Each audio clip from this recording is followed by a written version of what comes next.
ഓം നമോ ഭഗവതേ വാസുദേവായ. എല്ലാവർക്കും നമസ്കാരം. ഏകദേശം 2.5 മാസത്തോളമായി ഞാൻ നിങ്ങളുടെ മുമ്പിൽ പ്രത്യക്ഷപ്പെട്ടിട്ട്. ഭക്തരായ നിങ്ങളെല്ലാവരും അതിനായിട്ട് എന്നോട് ക്ഷമിക്കുന്നു എന്ന് വിശ്വസിക്കുന്നു. കഴിഞ്ഞ വീഡിയോയിൽ വിഷ്ണു സഹസ്രനാമ സ്തോത്രത്തിൻ്റെ 10ാമത്തെ ശ്ലോകത്തിൻ്റെ വ്യാഖ്യാനമാണ് ചെയ്തിരുന്നത്. ഇന്ന് നമുക്ക് 11ാമത്തെ ശ്ലോകത്തിൻ്റെ വ്യാഖ്യാനം നോക്കാം. ആദ്യം ശ്ലോകം ചൊല്ലാം. അജ സർവേശ്വര സിദ്ധ സിദ്ധി സർവാതിരച്യുത വൃഷാകപരമേ ആത്മാ സർവയോഗ വിനിശ്രുത.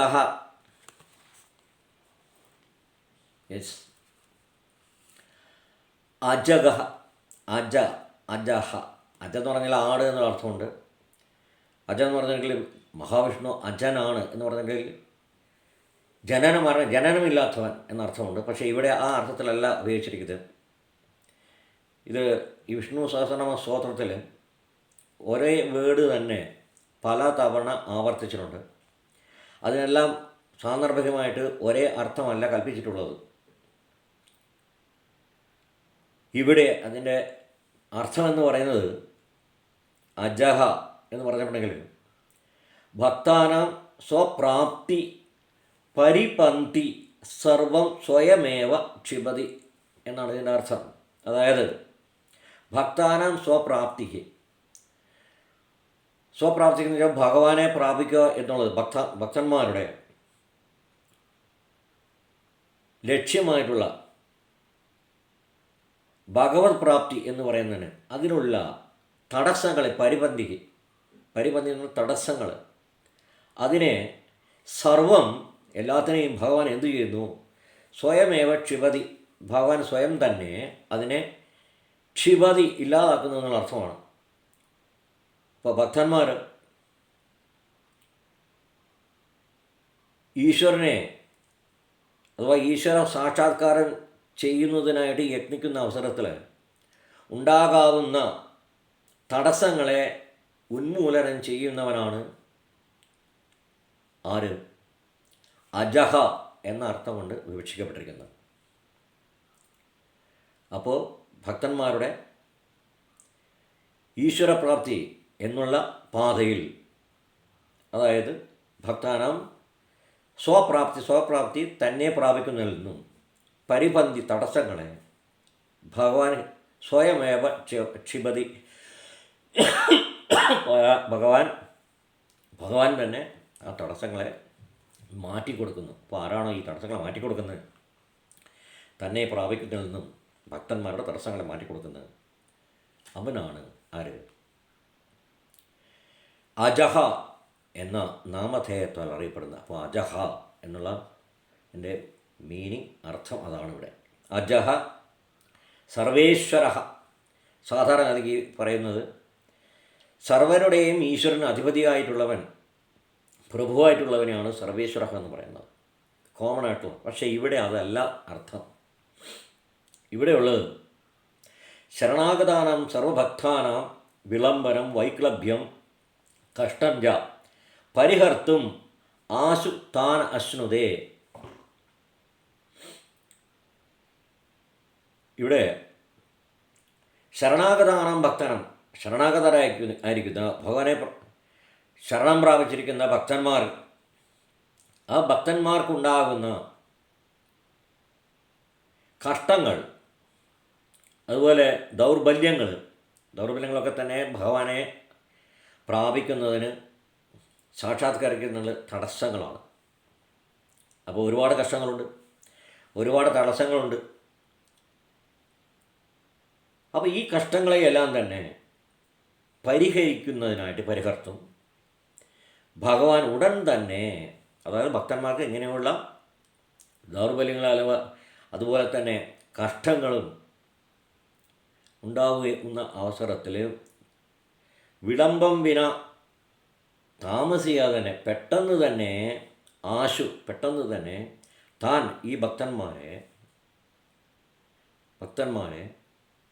അശ്നുതേ, ഭക്തന്മാരുടെ അടുത്തേക്ക് എത്തിച്ചേരുന്നു എന്നർത്ഥം. അപ്പോൾ ഭക്തന്മാർ ഭഗവാനെ സാക്ഷാത്കരിക്കുന്നതിന് ശ്രമിക്കുന്ന അവസരത്തിൽ ഉണ്ടാകാവുന്ന ദൗർബല്യങ്ങളും അതുപോലെ തന്നെ കഷ്ടങ്ങളെയും പരിഹരിക്കുന്നതിനായിട്ട് ഉടൻ തന്നെ ഭഗവാൻ ഭക്തന്മാരുടെ അടുത്തേക്ക് എത്തി അവരെ കഷ്ടങ്ങളിൽ നിന്നും ഉദ്ധരിക്കുന്നു. അങ്ങനെ ഉദ്ധരിക്കുന്നവനെയാണ് സർവേശ്വര എന്ന് പറഞ്ഞിരിക്കുന്നത്. അതാണ് ഇവിടുത്തെ അർത്ഥം. പിന്നെയുള്ളത് സർവേശ്വര സിദ്ധ എന്ന് പറഞ്ഞിട്ടുണ്ടെങ്കിൽ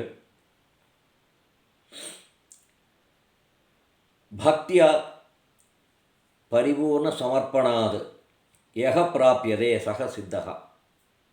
പരിപൂർണമായിട്ടുള്ള ഭക്തിയും അതുപോലെ സമർപ്പണ ബുദ്ധിയും ഭഗവാനിൽ സ്വയം സമർപ്പിക്കുക.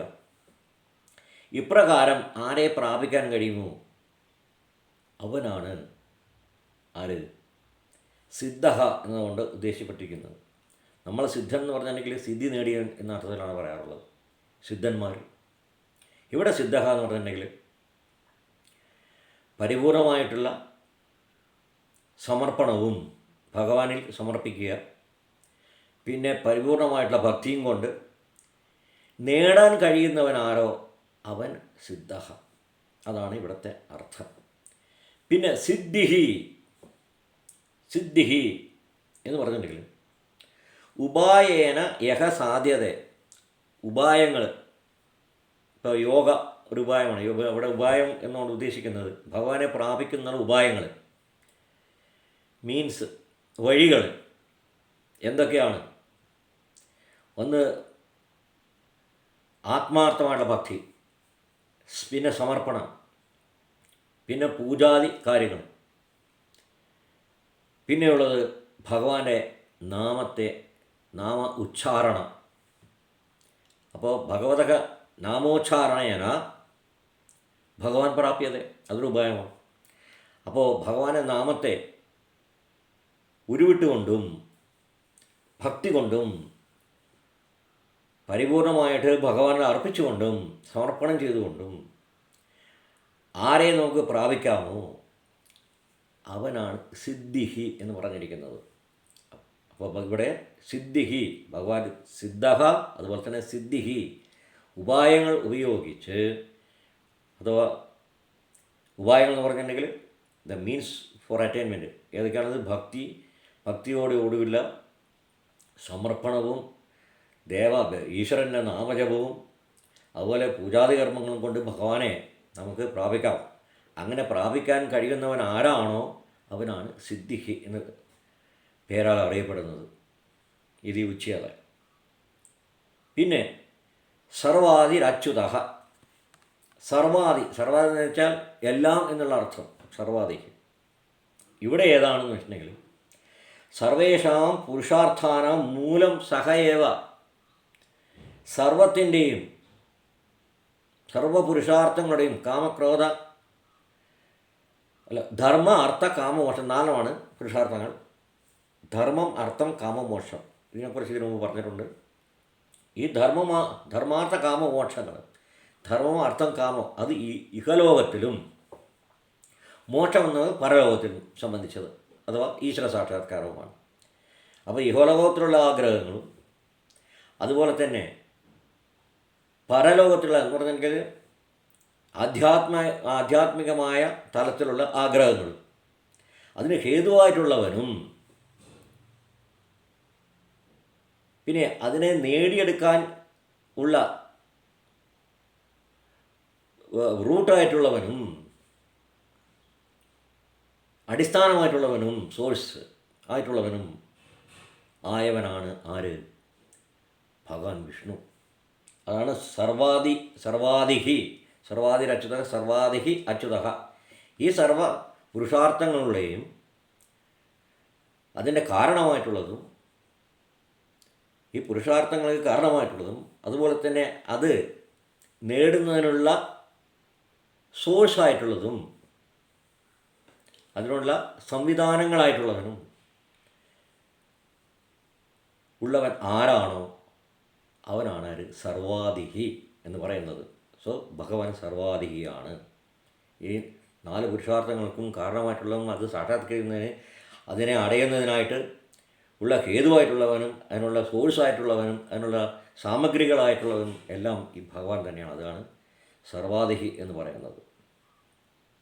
പിന്നെയോ സർവാധിർ അച്യുത, സർവാധിഹി അച്യുത. അച്യുതൻ എന്ന് പറഞ്ഞെങ്കിൽ ച്യുതി സംഭവിക്കാത്തവൻ എന്നുള്ളതാണ്. ഇവിടെ അർത്ഥം പ്രപന്നേഭ്യ ന അപഗത എന്നുള്ളതാണ്. ശരണാഗത ന അപഗത, ശരണാഗതരായിട്ടുള്ളവരെ ത്യജിക്കാത്തവൻ, ഉപേക്ഷിക്കാത്തവൻ, ഭഗവാനിൽ സമർപ്പണം ചെയ്യുന്നവൻ, ഭഗവാനെ ആശ്രയിക്കുന്നവനെ ഭഗവാൻ കൈവിടുകയില്ല. അപ്രകാരം കൈവിടാത്തവൻ ആരാണോ ഭക്തന്മാരെ, അവനാണ് അച്യുത എന്ന പേരിൽ അറിയപ്പെടുന്നത്. അപ്പോൾ ഭഗവാൻ ഇവിടെ അച്യുതൻ എന്ന പേരിൽ അറിയപ്പെടാനുള്ള കാരണം ശരണാഗതരായിട്ടുള്ളവരെ ഒരിക്കലും ഭഗവാൻ കൈവിടില്ല, ഉപേക്ഷിക്കില്ല. ന അപഗത ന ക്ഷിപതി. അതുകൊണ്ടാണ്. അതായത് യഹ തം ശരണം പ്രപദ്ധ്യതേ, ഭഗവാനെ ആരാണോ ശരണം പ്രാപിക്കുന്നത്, ശരണം പ്രപദ്ധ്യതേ, അവരെ തം അവനെ ഭഗവാൻ കൈവിടുകയില്ല. ന്യ ത്യജതി. അതുകൊണ്ട് ഭഗവാൻ അച്യുതൻ എന്ന പേരിൽ അറിയപ്പെടുന്നു. പിന്നെ അടുത്തത് വൃഷാകപിരമേ ആത്മാ സർവയോഗ വിനിസൃത. വൃഷാകപിഹി, വൃഷം എന്ന് പറഞ്ഞിട്ടുണ്ടെങ്കിൽ ധർമ്മമാണ്. കവി എന്നുണ്ടെങ്കിൽ വരാഹമൂർത്തിയാണ്, ധർമ്മരൂപിയായ വരാഹമൂർത്തി. സഹ ഏവ ധർമ്മ വരാഹമൂർത്തി. അതുകൊണ്ടാണ് വൃഷാകപി എന്ന് പറഞ്ഞിരിക്കുന്നത്. ഭഗവാൻ ധർമ്മത്തിൻ്റെ ധർമ്മരൂപിയാണ്. അതാണ് വൃഷാകപി. വൃഷം ധർമ്മം, കവി മീൻസ് വരാഹമൂർത്തി. ധർമ്മരൂപിയായ വരാഹമൂർത്തിയായിട്ടുള്ള അവതരിച്ചിട്ടുള്ളതും ആര് തന്നെയാണ്? ഭഗവാനാണ്. അതുകൊണ്ടാണ് വൃഷാകപി എന്ന് പറഞ്ഞിരിക്കുന്നത്. അമേയാത്മ, അമേ എന്ന് പറഞ്ഞാൽ ഇമ്മേശ്വരം, ഒരിക്കലും അളക്കാൻ പറ്റാത്തത് ആത്മൻ. ഈ ആത്മാവ്, ഈ പരമാത്മനെ, ഈ പരമാത്മാവിനെ, ഭഗവാനെ, ഈ അപരിച്ഛേദ്യരൂപ, ഭഗവാന്റെ രൂപം എന്ന് പറഞ്ഞത് ആ പരിച്ഛേദ്യമാണ്. അപരിച്ഛേദ്യരൂപ, പരിച്ഛേദ്യം തന്നെ അളക്കുന്നത്, അളക്കാൻ പറ്റുന്നത്. അപരിച്ഛേദ്യ രൂപം, ആ ഭഗവാന്റെ രൂപം എന്ന് പറയുന്നത് ഒരിക്കലും അളക്കാൻ പറ്റാത്തതും. പിന്നെയോ അമേയാത്മ, അപരിച്ഛേദ്യ രൂപമാണ്. അതായത് തം ജ്ഞാതും അശക്യ, ഭഗവാനെ അറിയുക എന്നുള്ളത് അസാധ്യമാണ്. ഋഷിവര്യന്മാർക്ക് പോലും ഭഗവാന്റെ ചെറിയൊരംശം പോലും അറിയാനായിട്ട് സാധ്യമായിട്ടില്ല എന്നുള്ളത്, സാധിക്കുകയുമില്ല ആരാലും. അപ്രകാരമുള്ള ഒരു ആത്മാവാണ്, അഥവാ ശക്തിയാണ് ഭഗവാൻ, ഈ പരമാത്മൻ എന്ന് പറയുന്ന ഭഗവാൻ വിഷ്ണു എന്നർത്ഥം. അതുകൊണ്ടാണ് അമേയാത്മ, ഈ ആത്മാവിനെ അളക്കാനോ ആർക്കും മനസ്സിലാക്കാനോ സാധ്യമല്ല എന്നർത്ഥം. പിന്നെ സർവയോഗ വിനിസൃത, സർവൈഹി ഉപായൈഹി പ്രാപ്യ സഹ. സർവയോഗ, സർവം എല്ലാ തരത്തിലുള്ള യോഗം എന്ന് പറഞ്ഞിട്ടുണ്ടെങ്കിൽ മീൻസ് ഏത് യോഗത്തിലൂടെ, യോഗം എന്നുള്ളത് നേരത്തെ തന്നെ പറഞ്ഞൊരു യോഗ, ഭഗവാൻ യോഗമാണ് എന്ന് പറഞ്ഞിട്ടുണ്ട്. അപ്പം യോഗ എന്ന് പറഞ്ഞിട്ടുണ്ടെങ്കിൽ മീൻസ് ഫോർ അറ്റൈൻമെൻ്റ് ആണ്. ഭഗവാനെ പ്രാപിക്കുന്നതിനുള്ള, സാക്ഷാത്കരിക്കുന്നതിനുള്ള വഴികളാണ്, ഉപായങ്ങളാണ് നമ്മൾ യോഗ എന്നുകൊണ്ട് ഉദ്ദേശിപ്പെട്ടിരിക്കുന്നത്. അപ്പോൾ സർവയോഗ വിനിസൃത, വിനിസൃത എന്ന് പറഞ്ഞിട്ടുണ്ടെങ്കിൽ യഹ പ്രാപ്യ ഓർ യഹ പ്രാപ്യത, ആരാണോ പ്രാപിക്കാൻ പറ്റുന്നത്, സർവയോഗങ്ങളാലും സർവ വഴികളാലും, ഈ വഴികൾ ഉപായങ്ങൾ, സർവൈഹി ഉപായൈഹി യഹ പ്രാപ്യതേ അല്ലെങ്കിൽ ഏഹപ്രാപ്യ, ആരെ പ്രാപിക്കുന്നുവോ, പ്രാപിക്കാൻ കഴിയുന്നുവോ അവനാണ് സർവയോഗ വിനിസ്തുതക. വിനിസ്തുതക എന്നൊക്കെ പ്രാപിക്കാൻ കഴിയുക എന്നർത്ഥം, സാക്ഷാത്കരിക്കാൻ കഴിയുക എന്നർത്ഥം. അപ്പം ഭഗവാനെ ഏത് വഴിക്കും എന്ന് പറഞ്ഞാൽ നല്ല വഴികളാണ് ഉദ്ദേശിക്കപ്പെട്ടിരിക്കുന്നത്. ഇവിടെ ഈ നല്ല വഴികൾ, യോഗ എന്ന് പറയുന്ന ഉപായങ്ങൾ എന്ന് പറയുന്നത് ഭക്തിയോടുകൂടിയുള്ള ധ്യാനം, ഭഗവാനെ അകമഴിഞ്ഞ ഭക്തി, ആത്മാർത്ഥമായിട്ടുള്ള ഭക്തി, സമർപ്പണ ബുദ്ധി, പൂജാതി കർമ്മങ്ങൾ, ധ്യാനകർമ്മം, ഭഗവാനെ ധ്യാനിക്കുക, അതുപോലെ തന്നെ ഭഗവാന്റെ നാമങ്ങൾ ഉച്ചരിച്ചു കൊണ്ടിരിക്കുക ആത്മാർത്ഥമായിട്ട് ഭക്തിയോടുകൂടി. ഇവകളൊക്കെ തന്നെ ഭഗവാനെ പ്രാപിക്കുന്നതിനുള്ള മാർഗങ്ങളാണ്. ഈ മാർഗങ്ങളെയാണ് യോഗ, ഈ എല്ലാ മാർഗങ്ങളെയും ചേർത്ത് സർവയോഗ എന്ന് പറയും. ഇവയാണ് ഈ യോഗങ്ങൾ എന്ന് പറയുന്നത്, സർവയോഗങ്ങൾ, ഭഗവാനെ പ്രാപിക്കാനുള്ള മാർഗങ്ങൾ. വിനിശ്രുത. അപ്പോൾ ഈ യോഗങ്ങളാൽ, ഈ വഴികളാൽ ആരെ പ്രാപിക്കാൻ കഴിയുന്നു അവനാണ് പ്രാപിക്കാൻ കഴിയുക. വിനിശ്രുത അവനാണ് ആര്? ഭഗവാൻ എന്നർത്ഥം. അതുകൊണ്ടാണ് സർവയോഗ വിനിശ്രുത എന്ന് പരാമർശിച്ചിരിക്കുന്നത്, പറയപ്പെട്ടിരിക്കുന്നത്. ഭഗവാൻ സർവയോഗ വിനിശ്രുത എന്ന് പറഞ്ഞാൽ ഏത് യോഗത്താലും മാർഗത്താലും ഭക്തിയാദി യോഗ ഇവകളാൽ ഭഗവാനെ വിനിശ്രുത പ്രാപിക്കപ്പെടാൻ സാധിക്കുന്നവൻ, ഭഗവാനെ പ്രാപിക്കാനായിട്ട് സാധിക്കും. അതുകൊണ്ടാണ് ഭഗവാന് സർവയോഗ വിനിശ്രുത എന്ന് പറഞ്ഞിരിക്കുന്നത്. ശ്ലോകം ഒന്നുകൂടെ ചൊല്ലാം. അജ സർവേശ്വര സിദ്ധ സിദ്ധി സർവാതിരച്യുത വൃഷാകപിരമേയാത്മാ സർവയോഗ വിനിശ്രുത.